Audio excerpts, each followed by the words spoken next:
This is how celebrations unfolded in Tripura's Agartala after the Congress scripted an unlikely triumph in Karnataka. Reacting to the grand old party's victory in Karnataka, senior leaders of the Congress opined that the mandate reflects India's enduring trust in the Congress and the Gandhi family.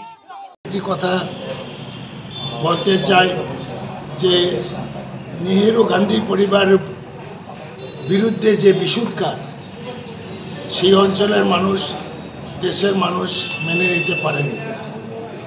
যে পরিবার দেশের জন্য নিবেদিত প্রাণ, ইন্দিরা গান্ধী প্রাণ দিয়েছেন, রাজীব গান্ধী প্রাণ দিয়েছেন এবং তারা দেশের জন্য সমস্ত কিছু ত্যাগ করতে যারা বদ্ধপরিকর, তাদের বিরুদ্ধে যে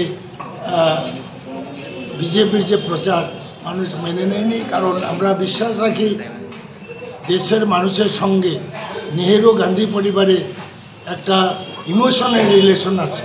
বিপুল সংখ্যাগরিষ্ঠতা নিয়ে কংগ্রেস দলের জয় সূচিত হচ্ছে। সারা দেশের কংগ্রেস কর্মীরা উজ্জীবিত। ত্রিপুরা রাজ্যেও কংগ্রেস দলের নেতা কর্মীরা তাদের আগামী দিনে ভবিষ্যতের যে রূপরেখা এটা তারা নির্ধারণ করতে সক্ষম হবে। আমাদের রাজ্যে আমরা বিগত বিধানসভা নির্বাচনের পরে যে সন্ত্রাসের চিত্র পরিলক্ষিত হয়েছে, যেভাবে বিরোধী দলের উপর নির্যাতন নামিয়ে নিয়ে এসছে, কংগ্রেস কর্মীদের মনোবল ভাঙার যে প্রচেষ্টা হয়েছে, এই নির্বাচনের ফলাফলে এটা প্রমাণিত হয়েছে যে দেশের মানুষ কংগ্রেসের সঙ্গেই আছে।